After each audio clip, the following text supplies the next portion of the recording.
Welcome to another live episode of the Relevant Recruiter Show. This is your host, Donnie Gupton, and today I'm joined by friend and client, Alec Borlin. Today we're going to talk about Alec's journey in the Relevant Recruiter program, but we're also going to talk about his journey as a recruiter in general and some other hot things he's got going on that he wants to be able to share.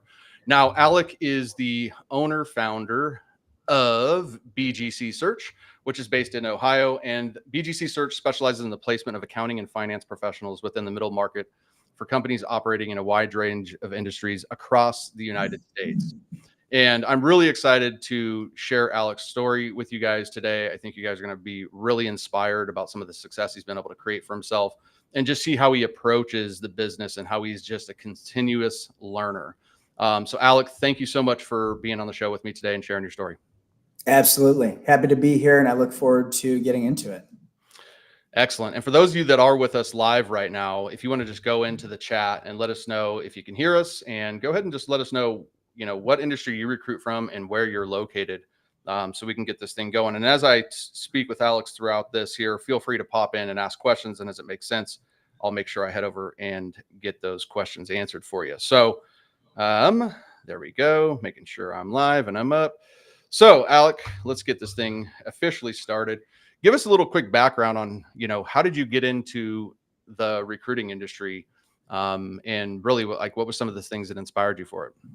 Sure, absolutely. So, without going too deep into it, I fell into it like most people do. So, I went to school for accounting. I got my CPA right after graduating, started with a public accounting firm here locally.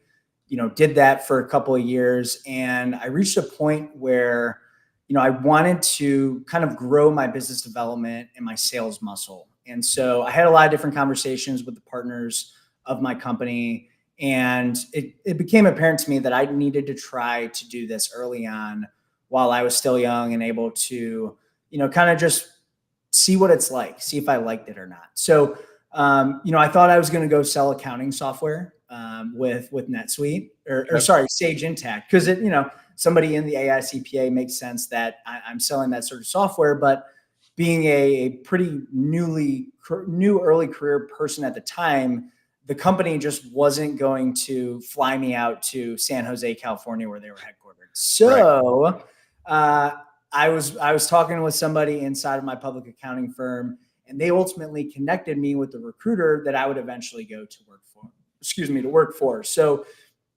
at first they tried to recruit me, and I was like, recruiting, I don't know about that.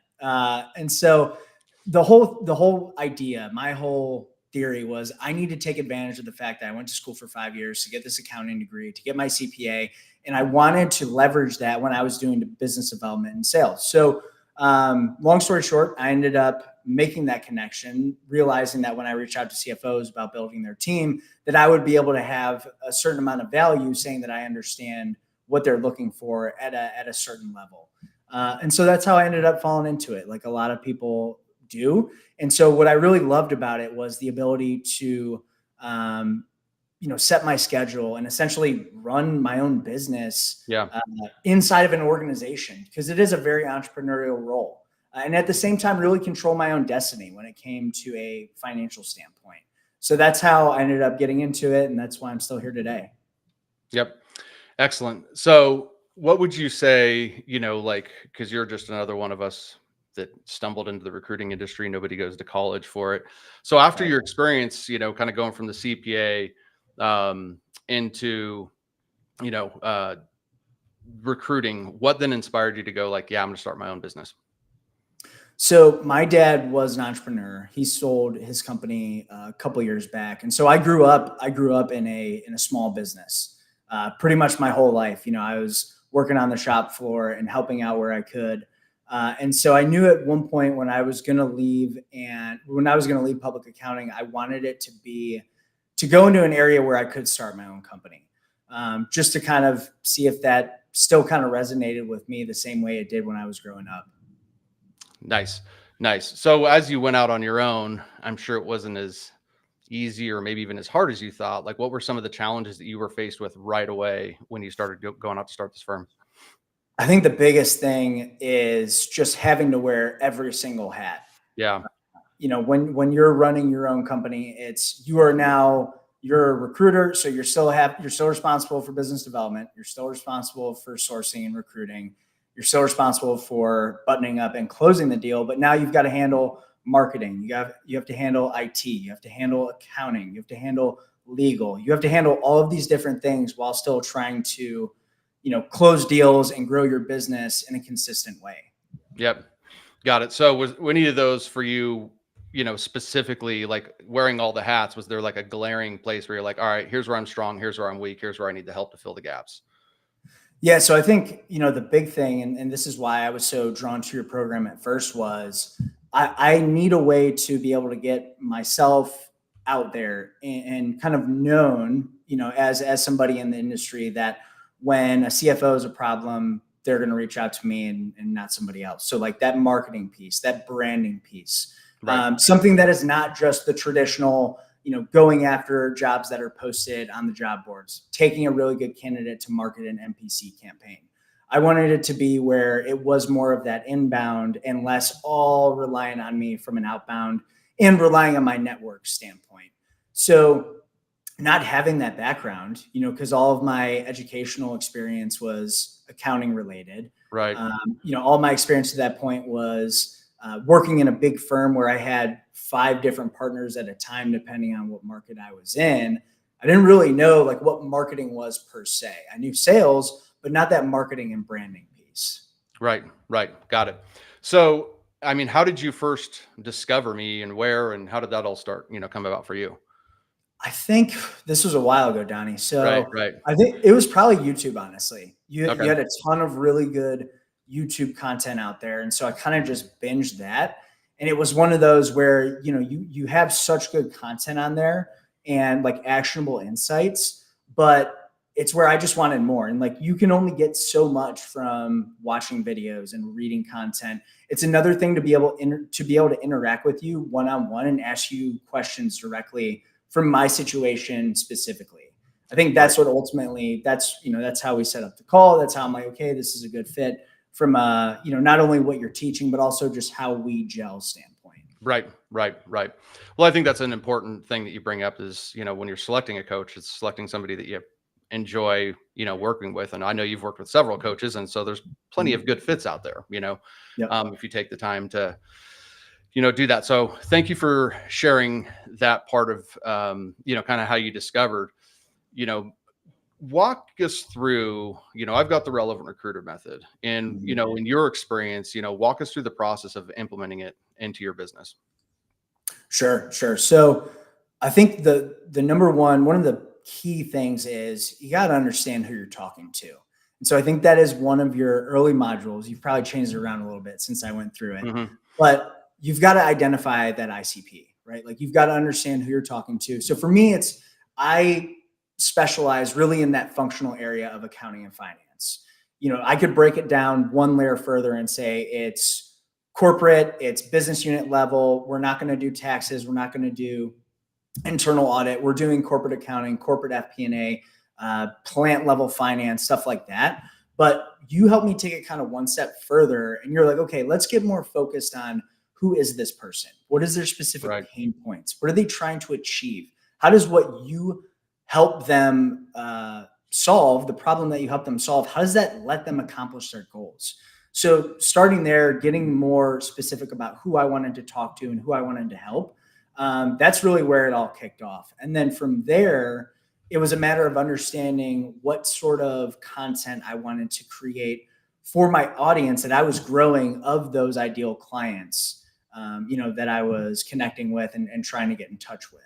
So from there, it was the long process of trying to understand what sort of insights I could provide, what voice was going to come out. Because when we first get Right. started in our journey, because I was doing content creation, I was posting on LinkedIn before we met for a little bit in 2022, and I was just like, I don't get this. I don't know what's going on here. I was posting the same generic stuff everyone else was when they're trying to get started, and like it showed. Right. Mhm. So then when I started learning more about those different elements that you helped me understand and how to present it in a way that would actually add value, that was the longest stage of the implementation Right. was let's get a content calendar together, even though I don't necessarily post that accordingly. But I have pillars now, right? Like I Right. have things I like to talk about. I have things I like to do each week. I create a piece of content, I reframe it, I rework it, and I post it in 5, 6, 7 different formats. Meaning, I will write one long article, I'll create one long video. Now I will then have 10 different pieces of content because I could just take that, repackage it, repurpose it, and not have to worry about it anymore. But people are able to consume it in whatever form they like best. So that Right. was probably the longest stage. And now I'm at the point where I've been posting for so long that the stage of implementation is, I'm really just kind of looking at my greatest hits, refining that voice, and continuing to elaborate further in those areas. I love it. I love it.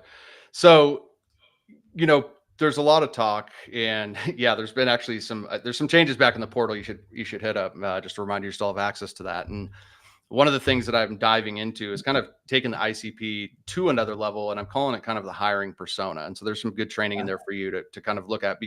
But in your own words, okay, so I helped you, take a deeper dive into your target market. You understand Yeah. that person.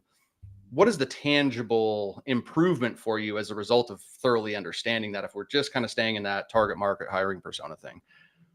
Sure. So from that perspective, it helps all of my marketing, and it helps what I'm working on from a day-to-day standpoint. So like when I'm talking to a client, which is normally going to be the CFO of a privately held middle market company, like I can kind of understand what they might be going through at a deeper level. Whereas before it was surface, right? It's Right. like, oh, this person needs somebody on their team so that they can get their reporting done to whatever structure owns them, whether it's PE backed, family owned, whether they're reporting to a bank for their cash flow covenants and banking covenants, whatever. Now I feel that I understand them at a deeper level, and that only helps when I'm talking to them from a marketing standpoint, when Right. I'm putting together lead magnets for them in terms of what they're actually interested in. Right.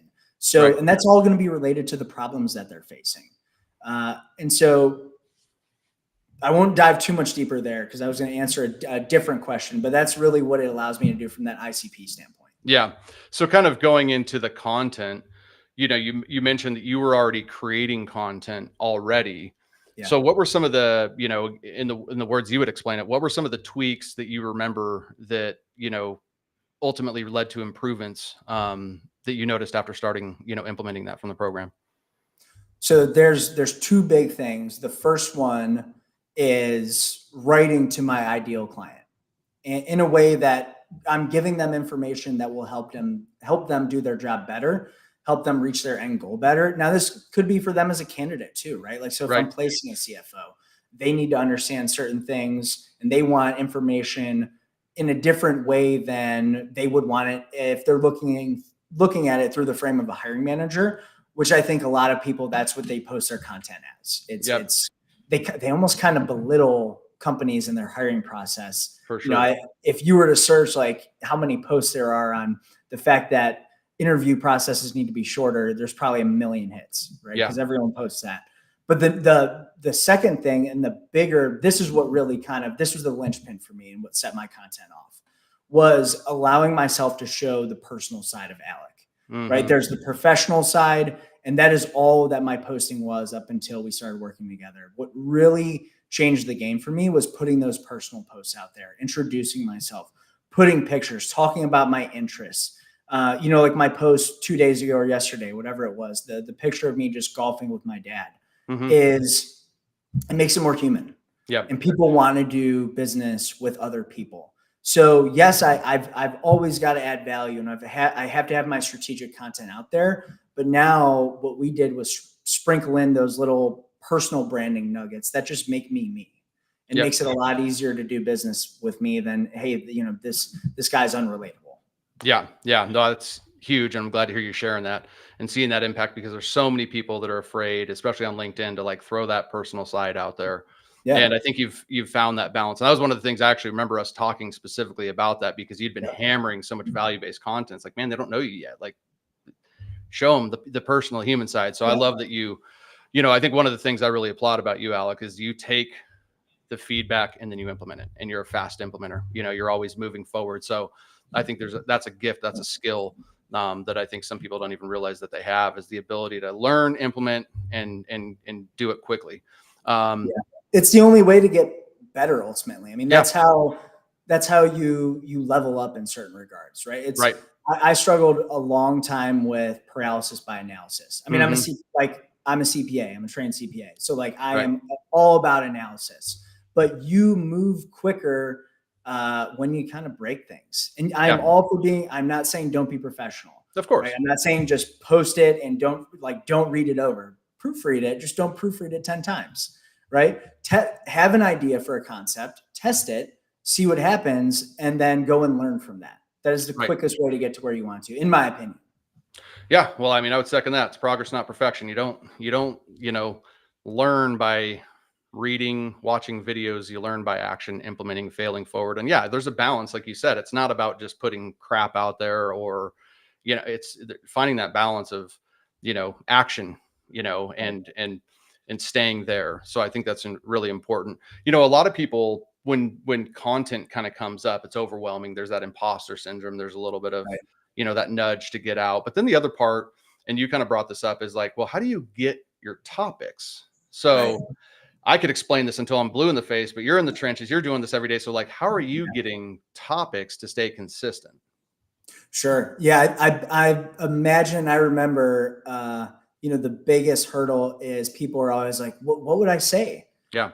I think the first question is, well, a great place to start is, what did you do yesterday? Right. From your business standpoint, right? Who did you talk to? What were your interviews like? What were your client meetings like? That is something that I rely on heavily in terms of like where my content stems from. Yep. Because these professionals, they don't have the opportunity to have a lot of these conversations with each other without being perceived as vulnerable. So we're in a situation where we can kind of share these insights, talk about these conversations in a way where nobody's business is out there, and give our take on it as professional recruiters. Now, the caveat there, the asterisk there is, please don't be the person who's like, I had this conversation with a candidate. Here are 3 takeaways I had from it. Those posts are great. Don't get me wrong. I do them maybe once or twice a quarter, but like, put your personal spin on it. Talk about why you think you're seeing these questions pop up recurringly and what you would recommend doing with your professional opinion from there. That's because that's the easiest thing to talk about, is what you're actually experiencing and what you have professional expertise in. And that's what people want. They want insights from what we see day in and day out in the market, because they don't have that view, right? They don't have the opportunity to talk to 15 financial leaders every single week of the year. Right. And so whoever you're talking to doesn't, right? It's whoever your target market is, whoever your candidates are, whoever your hiring managers are, share those insights with them that they want that information from. That's a great place to start from a content perspective. Yeah, that's great advice. And it's the lowest hanging fruit. What am I doing yesterday? Who did I serve and add value to? And really just finding ways to, I think you said something that's really, really important, which is like, and I think you said it earlier on, which is like a lot of recruiters just talking to the hiring managers, a lot of people talking about interview stuff, for example. Right. The challenge when you're doing that is you're just stuck in the noise. So it's not to say that nobody's watching it, but you're not, you use the word insights, right? Is you want insights that actually shock people, that actually go, oh, I haven't seen that on the internet. And that's a game that we're all trying to play, and try to get right. But that's where kind of showing up all the time, doing it and posting is where you start to get evidence of like, oh, these are the insights that my market's actually finding value in, because they see you as a leader now. And when you think about leaders, they have opinions and they put them out there, and people want to work with people that have a strong opinion. If you're the wishy-washy, it's harder to get there. Right. So I think those are some excellent points that you bring up there. Your audience will tell you what they want more of. Yeah. That's why I definitely encourage, like, post and engage with your people, right? The people who are commenting, and I'm sorry if you hear rain going on right now. We've got a nice storm rolling through Cleveland currently. Yeah. But like, interact with, and don't do it in a way that's generic. Again, it's be you, interact with them. Hey, what did you find insightful about that post? Or like, and this is something you taught me early on in it, is what resonated. Why'd you like that? Why'd you comment? What made you think about that? Right. And then from there, you can kind of take it in the next direction of, where your content's going to go. Yep. Get curious with it. Right. Right. Yeah. Zach, where do you feel like, if Zach asked a question, where do you feel like putting a personal spin on things can make things distracting? I don't know. Zach, if you're just kind of posting a picture of you and your dog on LinkedIn, that's not it. If you go actually look at Alec's profile, even if you look at my profile, you'll see both of us kind of sharing stories. And usually what it is just sharing a story in life and then having some sort of lesson or sharing what you value and things like that. And this isn't a daily thing, and there's also not a perfect cadence with that. Right. But what's important to remember is you're building your own brand. So show up the way that you want to show up, and you can't show up enough because there's so much in the marketplace now that, you want to be focusing on showing up more rather than less. So much is out there. So many people are joining the game of content, and it's not like a, once a week type of thing if you want to win with it. So I really appreciate that question. When you look at inbound leads, right? New concept for some people, what would you describe an inbound lead based off of your own definition?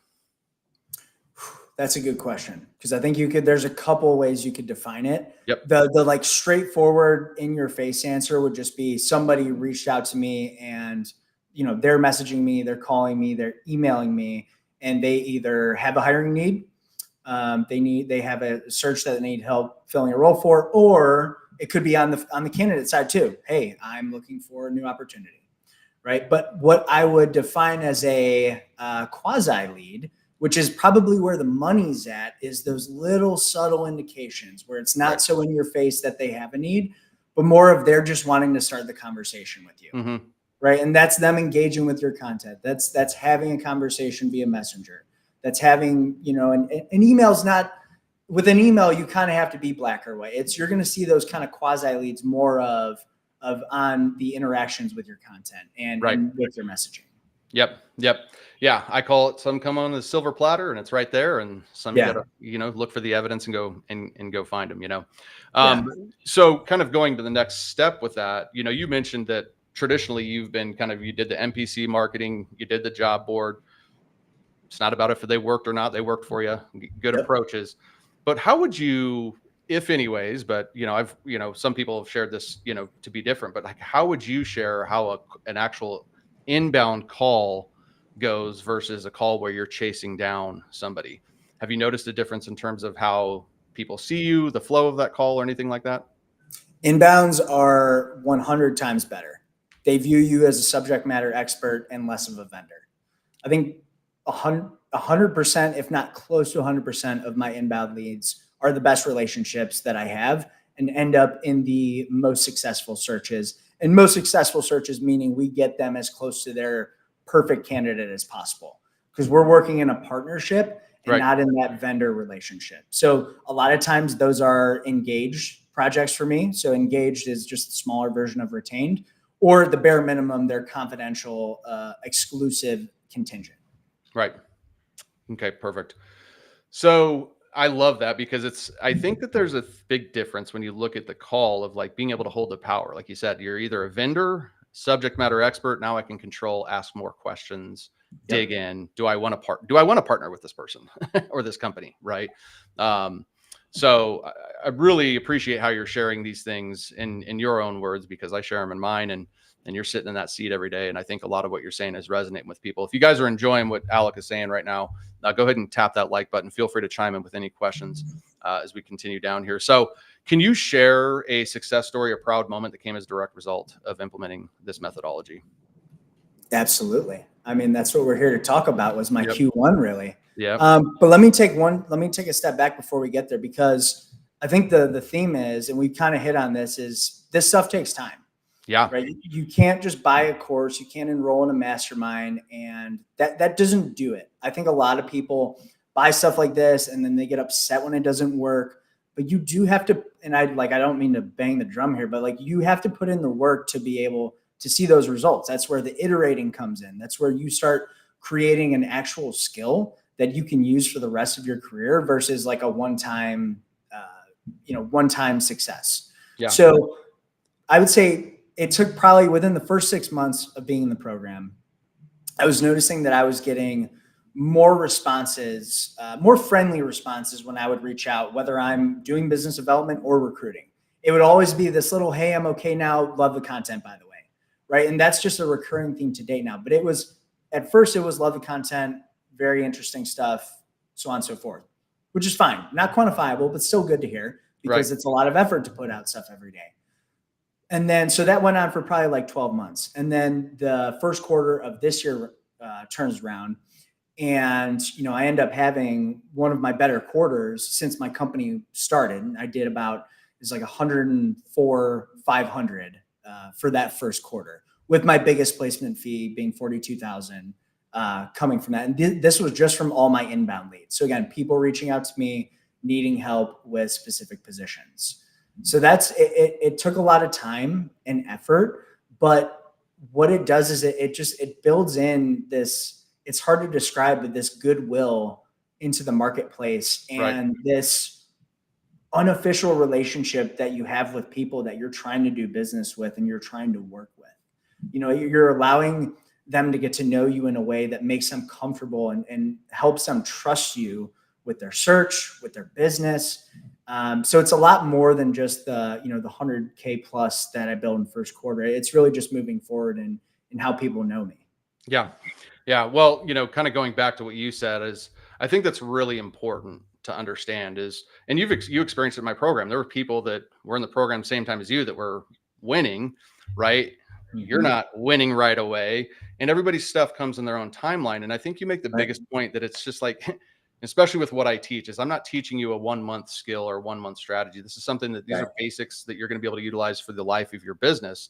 And I think there's so much bullshit out there about quick wins, quick success, magic pills, magic bullets. And people needed to hear that right there, that sticking and staying and doing the work is what's required in any coaching program.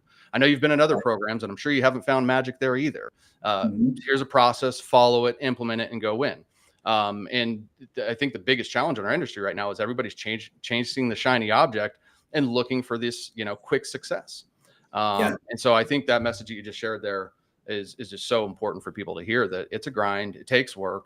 And by staying disciplined and implementing, I don't know, there's a 6-figure reward on the other side. So stay doing it. There's a skill set on the other side. There's we're leveling up a very important skill set in today's society, in today's marketplace, whatever you want to say, like marketing, personal branding, because with marketing and personal branding comes the understanding of copywriting, comes the understanding of hooks. These are all you're learning skill sets that play into every different area of your business. It's not just posting on LinkedIn. There's so much more to it that you can take and apply in other areas. But the quick wins, there is no quick wins in this industry. You can get lucky. You can 100% get lucky. My first placement when I started in this industry back in 2018, I did it in less than 30 days. And that was not normal, right? I was on the candidate side, which is normal for your first placement. But I think it's almost a bad thing if you get a quick win early, because you don't realize how much work actually has to go into making this thing successful. Well, I think that's what you saw in COVID. I think, going through that little, after the country opened back up and everybody got to go back to work, it was tough not to be successful as a recruiter. Now the market's normalizing, and you're really starting to see who has systems, who understands the hard work, and who's getting after it, because some are struggling and some are thriving right now. And it's really, we're just in a pretty normal market. Also an election year, so there's some interesting things going on. But a lot of people, people that have been in this space much longer than I follow, are saying this is kind of this is what normalized recruitment looks like. So, I think that's really important for people to understand, that it's not about building, some flash and pan type of, quick success, but like, what is sustainable, what is long-term, and what do you have after that? So for recruiters listening, what advice would you give them if they're considering joining my coaching program?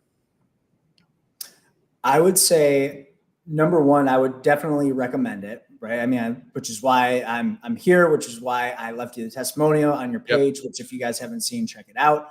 I think it's important to have a solid foundation of recruiting skills though, right? Yep. So this is, and you're very transparent about that. You are not a recruitment coach, right? You understand the recruitment industry inside and out.